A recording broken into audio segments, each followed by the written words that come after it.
Good morning and welcome, Patriot Radio News Hour. Joe and Jason on this Thursday. I hope it finds you well out there. And man, do we got a lot of things to go over. As expected, the Federal Reserve cut interest rates yesterday, 1/4 point, announced the ending of quantitative tightening, which will end December the 1st. But then Jay Powell talked a little tough about the rate cut that everyone was anticipating for December. So we'll cover that. We have trade news. The meeting between Trump and Xi Jinping has happened.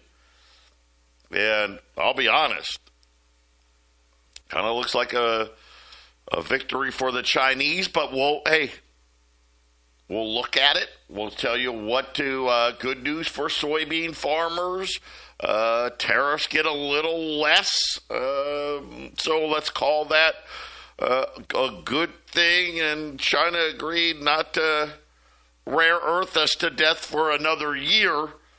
We'll see if that is supposed to be signed any day, but we'll go over all of those details as well. And then last but not least, I am, for all of you Texit folks,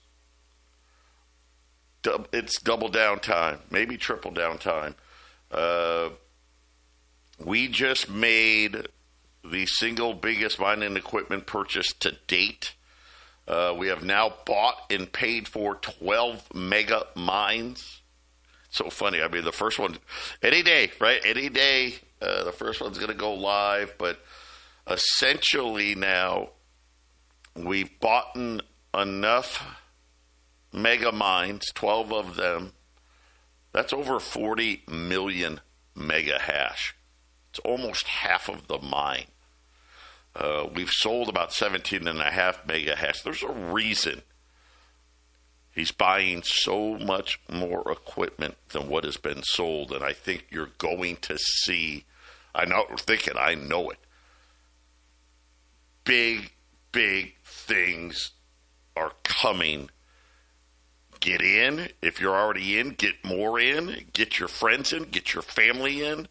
Why? Because this is what is going to be needed to survive in this crazy end of fiat environment that we're living in. Our toll-free number, 800-951-0592. Obamacare premiums are now out in all states. Remember, we got the states that did their own. Was it earlier this week? Maybe it was last week. Now we got them all. And it's not pretty. The average increase in Obamacare premiums, 30% is going to be the average. And unfortunately, you small business owners, 100%. You know, anybody out there making more than 130 that doesn't have insurance through work, which is small business owners, you're going to get hit the biggest in all of that. But hey, you know, let's blame the tariffs, right? Let's blame that instead. I still got some silver rounds. By the way, silver, $48.75. Yeah. Remember, I've got silver rounds at $48, $960 an ounce. That's an even better deal than yesterday. Even more below spot. You got gold up $65. Well, gold's pretty much right where we left it yesterday at $4,000. Not bad. Not bad. Gold is finally saying, yeah, that's about enough. That's about enough. We were overbought. We're not overbought anymore. 20s, $41.95. Again, 800 800-951-0592. The website at allamericangold.com. And, you know, the big thing yesterday, like I said, we got what we thought. We got the quarter of a point. We got the ending of quantitative tightening. By the way, I've got an update. Mark Cabana, Bank of America. Listen, why is this guy important? He is who the market looks to tell us when there is an issue, a liquidity issue in the Treasury market, our Treasury market. And he came out and said, everybody get ready, because there's going to be another issue in the U.S. Treasury market. And it's funny because he said that he wanted Jay Powell yesterday not only to end quantitative tightening, but to bring back quantitative easing. Here's what this just means. This guy has a track record that says, hey, I know what I'm talking about. Right? And he's proven it over and over and over again. Every time the Fed has announced any type of quantitative easing, any type of emergency where they, oh my gosh, we got to open up a window and give out people money, he's out there every time, ahead of time, saying, hey guys, this is going to happen, and he just did it again. You don't think gold and silver are going a lot higher? Then you better guess again. We'll be back. 800-951-0592, Patriot Radio News Hour on this Thursday. Quick look in. So we got the Dow, which ended up down yesterday. It's up 350. But the S&P and the NASDAQ are lower. The S&P is down 18. The NASDAQ's down 200. The MAX 7, not that impressive. Not that impressive. Not bad, but nothing. Let's just say that with the valuations that they're at now, very difficult, even with numbers that are outside of bubblicious, are really good numbers. They're not that good. The 10-year note, now this is interesting, 4.1. So remember, we got a little bit below 4%, hanging around right around 4%, shot up after Jay Powell put some uncertainty in the rate cuts by saying the December rate cuts is not a foregone conclusion. And then it kind of, I think that would have been okay. Right? Of course, no rate cut's a foregone conclusion. But then he said, not by a long shot. Whoops. What does that mean? Well, in his little speech, Jay Powell was talking about inflation. Now, remember, I've been telling you now, we got to believe 3% inflation is mild. And talked about jobs, the economy, and really focused in on jobless claims. That's kind of his new sticking thing. Well, until I see more layoffs in jobless claims, I'm going to go with no one's really hiring, no one's really firing. I mean, there's plenty of people getting fired, but you know what I'm saying. There's not a big move. But then he said he tried to wash away inflation as to why it is that they're cutting rates. By the way, the vote was 10-2. There was 2 dissenters, which in Fed term is like, oh my God, that's almost mutiny. Well, one dissented, Mirren, a Trump appointee, because he wanted 50 basis points. No shock. The other dissenter, and his name escapes me. I apologize, but it wasn't Cook. The other dissenter didn't want to cut rates. Everybody else voted for the 1/4 point. But he said, if we didn't have the tariffs, inflation, and he started to guess, saying that, the tariffs, who knows, it could be a 1/2 point, could be 0.6, maybe inflation would only be 2.4%. Right? Kind of justifying why it is that they're not doing and living up to their mandate, which even at 2.4% is still well above the quote-unquote goal. Of course, then I started thinking, wait a minute. The majority of the food at the supermarket, that's not tariff-related. Eggs and beef and produce, it's not. Some of it, a little bit, maybe tomatoes, but outside, it's not. Health insurance, that's not tariff-related. Medical costs, not tariff-related. Car insurance, not tariff-related. Home insurance, not tariff-related. The price of land, not tariff-related. It's a fantasy.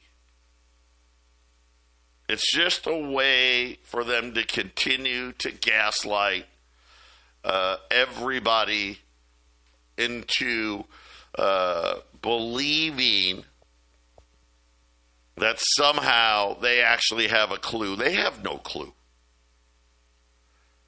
And when we were talking in the first segment,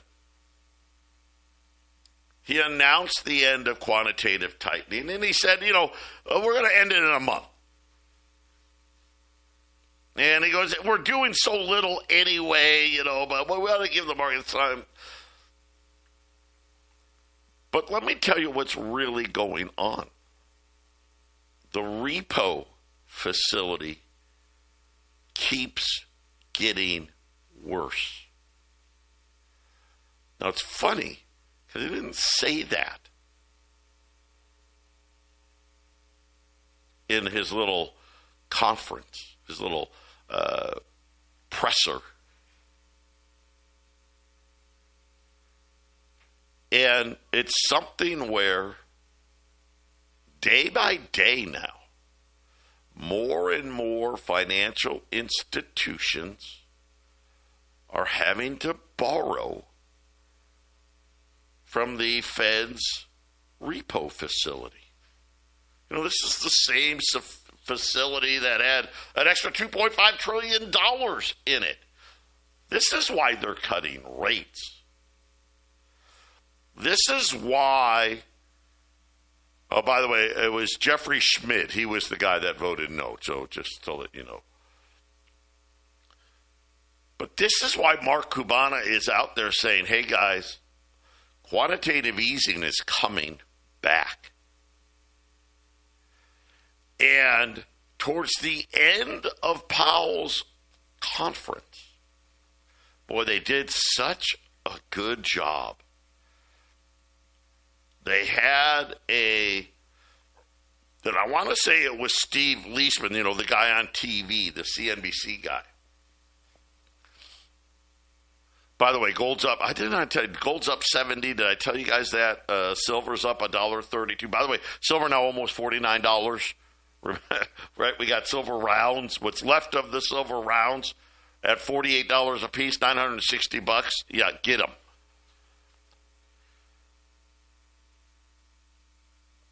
He says to Jay Powell, his question, well, Chairman Powell, as the economy gets bigger, which means as the debt gets bigger, wouldn't it be realistic to have the Fed's balance sheet get bigger?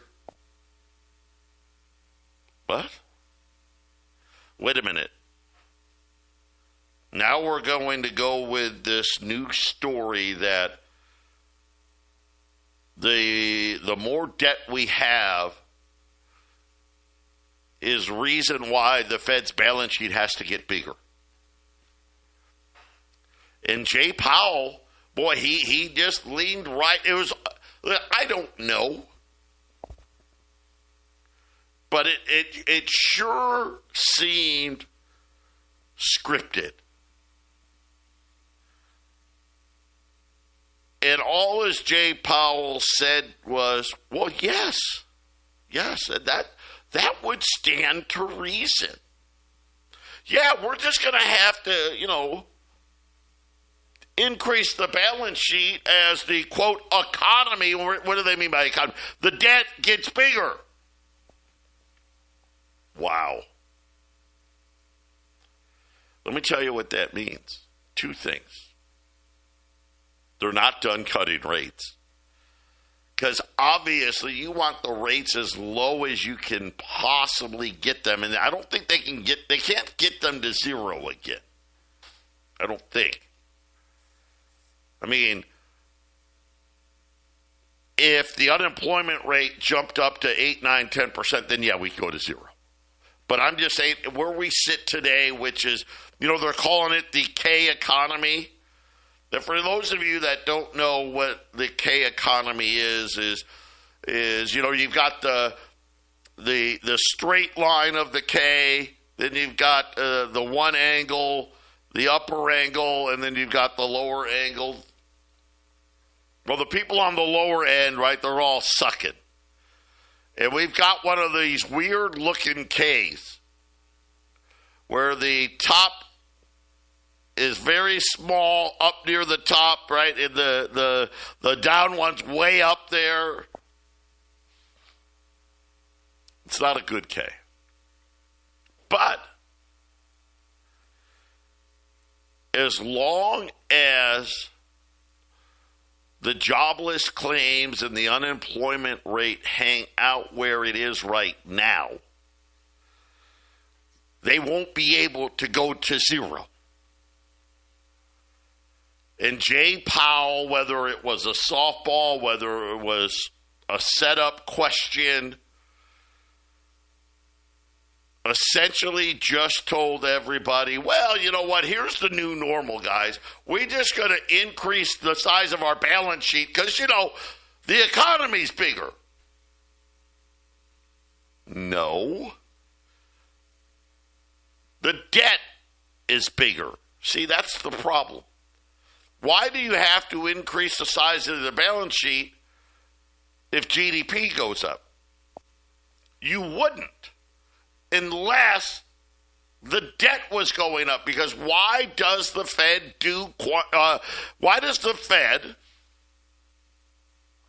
increase the size of the balance sheet? Because there's not enough people to buy the debt. It's that simple. If you don't have a lot more debt to sell, you don't need to increase the balance sheet. And what the market is saying is, it's already here. It is already here. They haven't done it yet because why? Well, we're using the repo facility. And by the way, the only one that talks about it, he's on a radio station in Phoenix and Colorado and sells some gold. And so, we just won't tell anybody. Right? Did they mark him out on TV and say, hey, what's going on? No. Why? Well, they don't want people to know.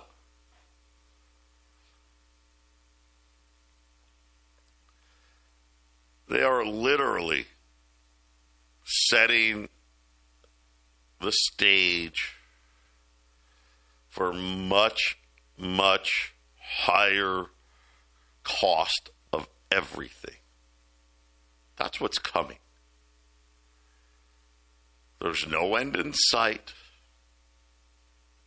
They're not stopping the printing. They're going to continue to debase fiat money. And I'll admit it. You know what, guys? They've been telling us this. That is the plan. So we shouldn't really, why am I surprised? I'm not. It was the most important part of the whole thing. But what did they focus in on instead? Oh, well, Jay Powell said it's not a guarantee. May not cut in February. That's the only thing the mainstream media talked about. But the most important thing was, and again, whether it was it sure looked pre-scripted. And again, the reason why I say it is he asked the question while telling Jay Powell the answer, right? Hey, by the way, you are going to increase the balance sheet, right? I mean, let's not talk about the repo facility. Let's not talk about debasement. Let's just say, well, hey, it's normal. It's funny. The Fed's balance sheet was not even $1 trillion for decades, right up until the financial crisis. And then all of a sudden we needed it to be $4 trillion. Oh, wait, then we had the temper tantrum. It did, COVID, but it was the temper tantrum. It had to be $9 trillion. Now we got rid of it. Where is it going to be? 20 trillion? Gold's going to be 10,000? Yeah, probably. Am I not on? Hey, I distracted Joe. I've been struggling here this week. Gold's up $72, 4,003. And really, got to remember, so Jay Powell comes out after the gold market closes, so there's big movement. This is kind of, gold's essentially right where it was yesterday when we were on the air. Pretty much exactly. Silver, even higher, up $1.33, 48.82. $20 gold pieces, $41.95. Rolls of silver rounds. This is, it's funny because I got to look here.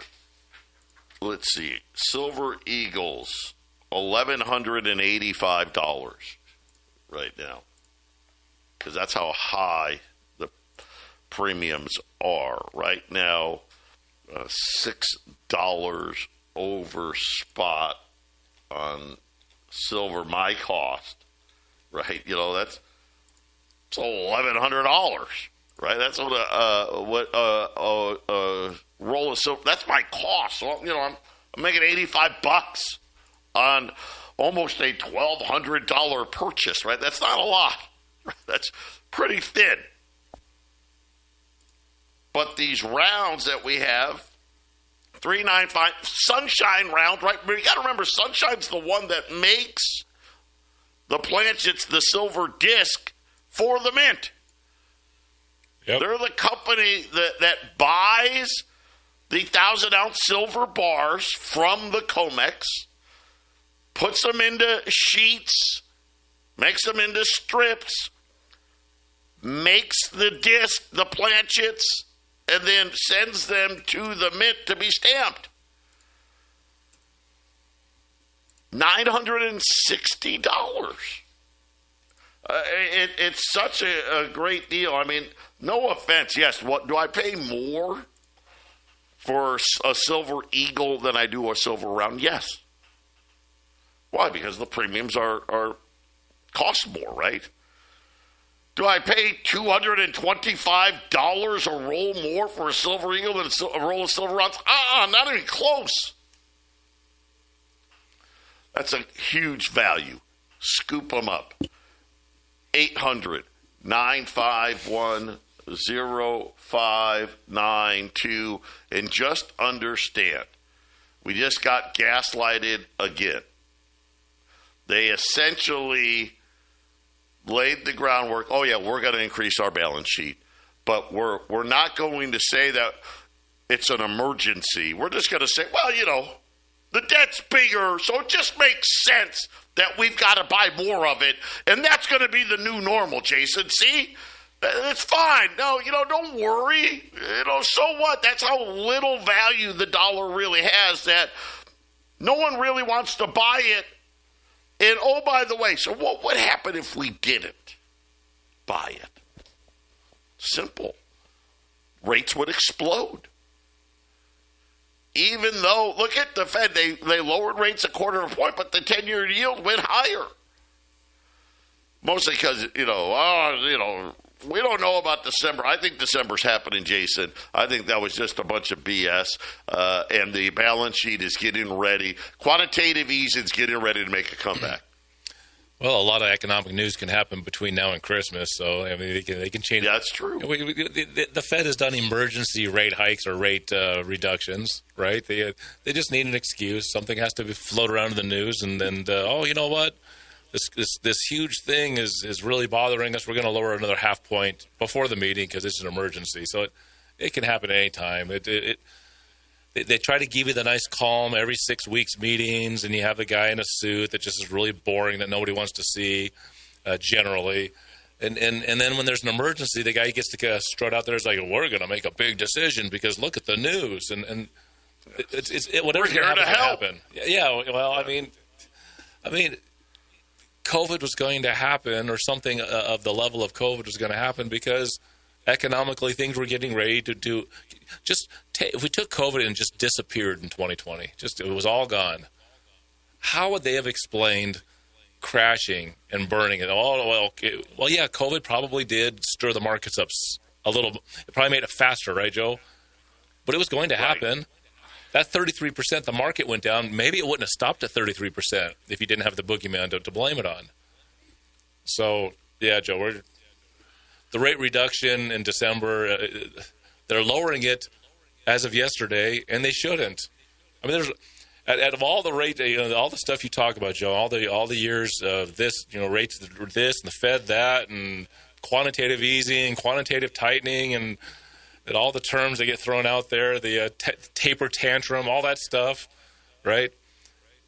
And out of all those years, as far as a rate reduction, this is the one that I can remember the best, that there's no reason for it. They don't have a single reason based off their numbers that this should be happening. So how bad is things going to get, Joe, if they're going to do something that's completely against their own logic, their bad logic? They're going to lower rates when the economy, the stock market's at record highs and inflation's too high. Yeah. Well, right? Again, I want people to understand why. They probably should raise the rates. Here's why, guys. Nobody wants it. And now they're telling you, oh, by the way, yeah, and we're going to start quantitative easing. We're not ready to announce it yet, but we threw it out there. Joe, you know who they're going to blame? You know who they're going to blame a couple of years from now with all these rate reductions when they shouldn't happen? You know who they're going to blame, right?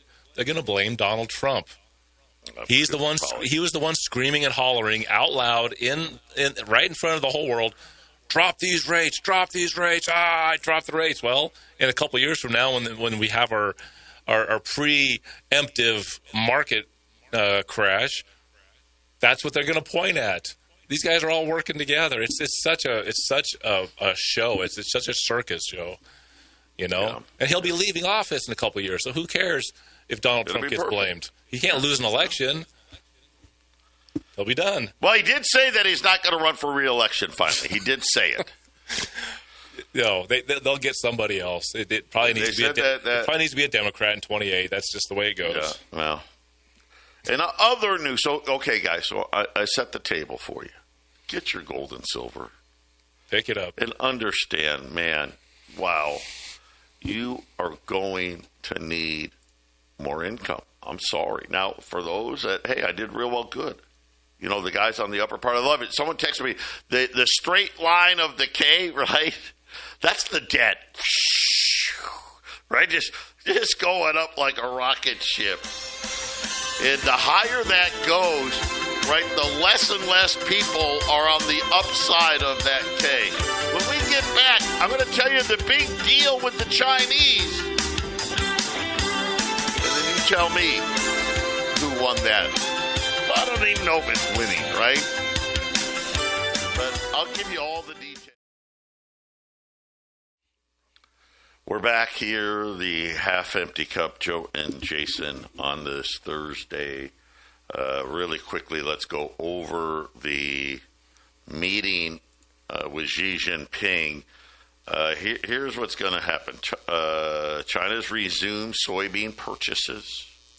I think they bought 3 cargo loads yesterday. They're going to buy, I think starting next year, 25 metric tons of soybeans, and they're going to do that for the next 3 years. That's about what they used to buy. And I should say recently, they used to buy more than that, but that's and then other countries apparently will buy 19 million metric tons. So, okay, pretty good, I guess, right? Good for soybean farmers, no doubt about that. The 57% Chinese tariffs are now going to be 47%. Because they had a 37% tariff and then a 20% fentanyl tariff. That fentanyl tariff has been cut to 10%. So apparently, the more Venezuelan boats allegedly that we blow up that don't have fentanyl on it allow for the Chinese, I guess. Well, China said, "Oh, we'll help. We'll work on it. We'll work on it." They're also saying that, hey, we'll help you work on a TikTok deal. This TikTok deal is never ending, right? That seems like it's all, we're going to have a deal. Oh, why we don't have it? We're going to have it. No, we don't have it. In the meantime, nothing's changed. Like I said, China says that it's committed to reducing precursor flows of fentanyl. U.S. is going to suspend a new rule on Chinese companies that may be affiliated with other Chinese companies that we don't like. So, in other words, we're relaxing some things. China's expressed an interest in a pipeline project in Alaska. Well, yeah, who wouldn't? I think every country in the world would be interested in that, but okay. The U.S. said that they are behind the Chinese in nuclear power, and it's all hands on deck for nuclear power. In addition, the U.S., like I said, pausing a rule targeting subsidiaries of blacklisted Chinese firms, and the Trump administration is going to work with NVIDIA and grant access to the Blackwell line. Now, what I'm being told is they won't get the best Blackwell chip. I guess they'll get the previous version of the Blackwell chip. But if you listen to NVIDIA, their CEO, they're like, dude, are you kidding me? Yeah, the U.S. is a little bit ahead of the Chinese in chips, but it's insignificant, and the Chinese are catching up anyway. But that's the deal, Jason. So that was a major announcement. So no 100% tariff. Also, Donald Trump on the plane after the meeting said, we're going to figure out something for food stamps too. So apparently it's not done yet, but apparently Donald Trump says, yeah, we're going to get people food stamps. I know several states are already saying that they'll cover it. They're already telling their people in their states, oh, we'll get it done.